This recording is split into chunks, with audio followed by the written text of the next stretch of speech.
What's up, guys? Wesley here, and welcome to Bucharest, a city of absolute mind-blowing surprises. Seriously, I came here with a vague idea of what to expect, and this place just shattered every single one of them. It's this insane, beautiful, chaotic mix of grand history, brutalist scars, and this pulsing creative energy that you can feel on every corner.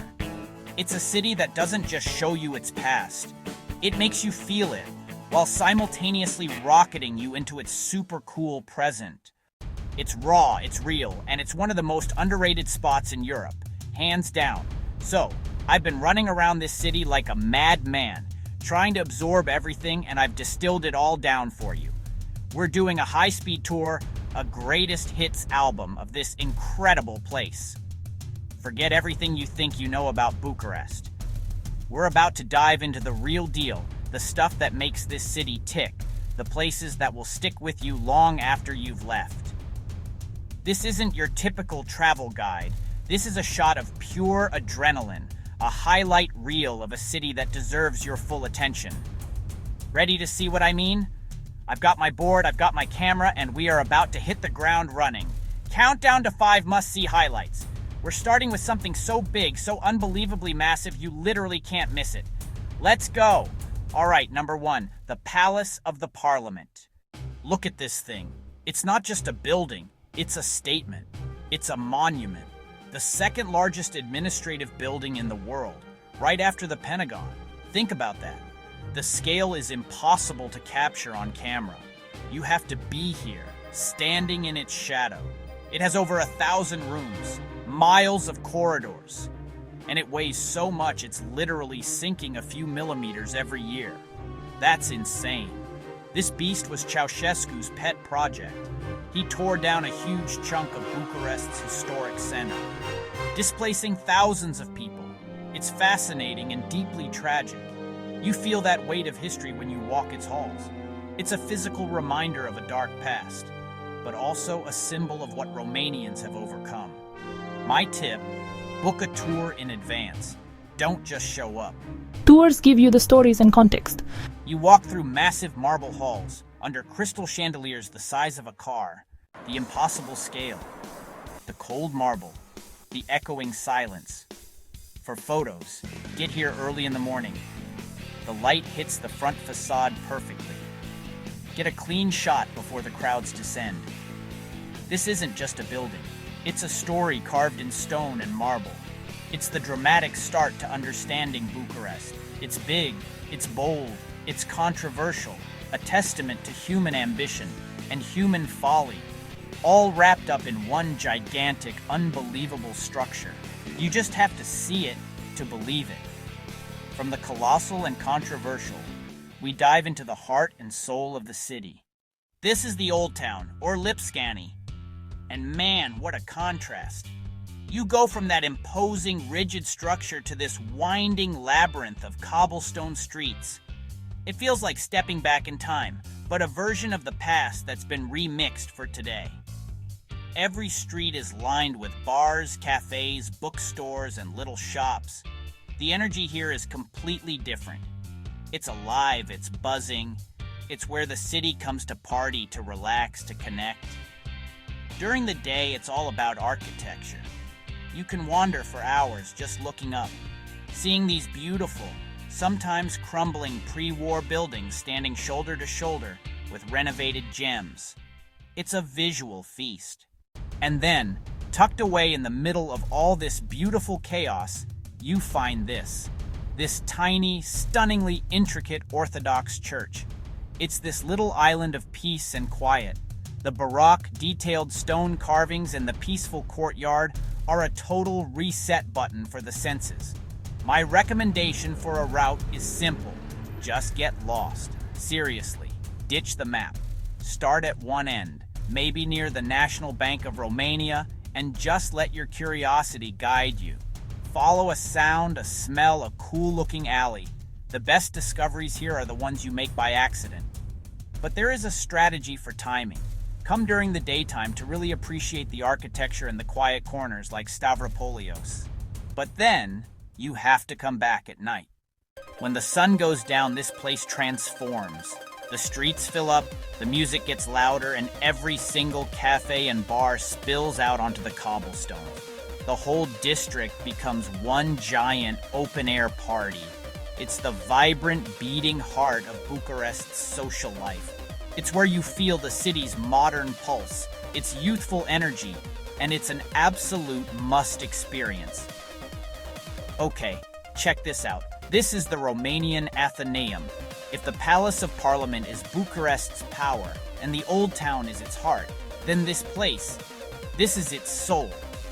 It's the city's most prestigious concert hall, a temple to music and art. This is where the George Enescu Philharmonic Orchestra plays, and it's world-renowned. Stepping inside is like entering a jewelry box.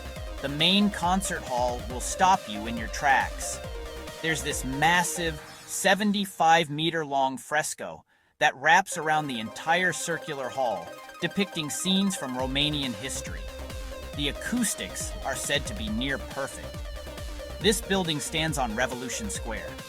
Right across is the former Communist Party headquarters, the balcony where Ceausescu gave his final disastrous speech in 1989. The crowd turned on him right here, in this square. This spot was the epicenter of the Romanian Revolution.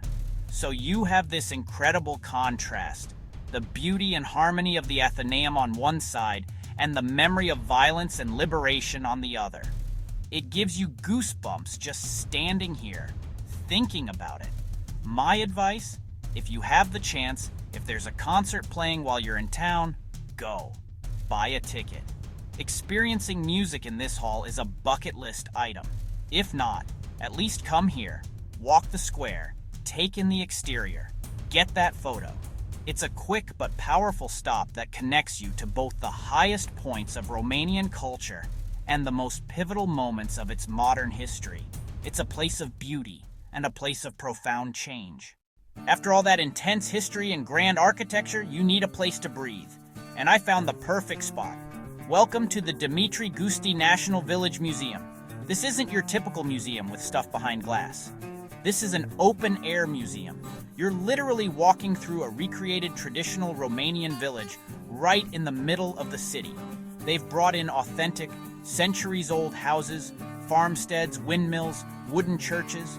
It's an incredible concept.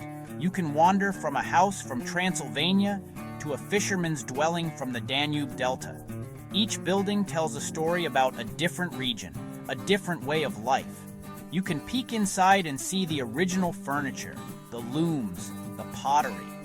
It's a super immersive way to understand the folk culture and rural roots of Romania. It's especially amazing for families. Kids can run around and explore. You're walking on dirt paths, surrounded by trees, hearing birds chirp.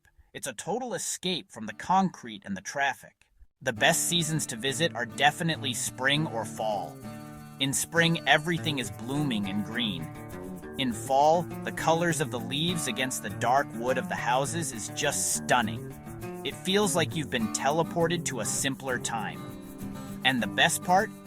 The museum is located right inside Herăstrău Park, the biggest park in Bucharest.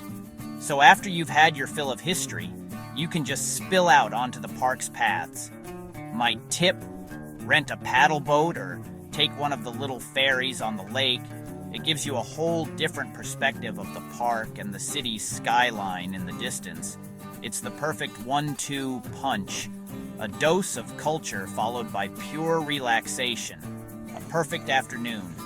For our final stop, we're blending two of the best things any city has to offer, chilling out and eating well. We start here, in Târgu Park, Bucharest's oldest, maybe its most charming park.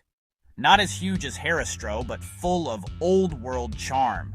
A classic city park, a green oasis where locals escape. Old men playing chess, families out for a stroll, couples rowing boats on the lake. Perfect for a slow morning or a late afternoon walk in the spring. The cherry blossoms are incredible. In the winter, the lake freezes over and becomes a huge ice rink. It's a park for all seasons. I love just grabbing a coffee, finding a bench, and just watching the city go by. It's a moment of calm, a chance to recharge before diving back into the energy of the streets. And that recharge is important, because now we pivot to the food and nightlife. Bucharest's food scene is blowing up. You have to try the classics. I'm talking about sarmale, cabbage rolls stuffed with meat, an absolute comfort food staple, and mishi, grilled minced meat rolls. They are delicious. Go to a traditional restaurant like Karu Kubere for the full experience. The food, the music, the atmosphere. It's not just old school. There are tons of contemporary cafes, third-wave coffee shops, and amazing craft beer bars popping up everywhere, especially around the Old Town. The nightlife is legendary, from huge clubs to hidden speakeasies. For a final don't-miss recommendation, find a place that serves papanashi. So there you have it, 5 snapshots, 5 pieces of the puzzle that is Bucharest. From the sheer intimidating scale of the parliament to the quiet charm of Cismigiu Park, from the wild energy of the Old Town to the deep history on Revolution Square. This city is a place of unbelievable contrasts, a story of resilience, and it has an energy that is absolutely contagious. It's a city that's not perfectly polished, and that's what makes it so beautiful. This was just a taste, a 5-minute sprint through a city that deserves weeks. Come with an open mind and let Bucharest surprise you, because I promise you, it will. It's a city that gets under your skin in the best possible way, and I am already planning my next trip back. Those were the 5 highlights. Which one will you hit first? The massive palace, the crazy nightlife? Let me know. Like, subscribe, comment below. Tell me what I missed. Tell me where I need to go next time. Thanks for watching, guys. See you in Bucharest.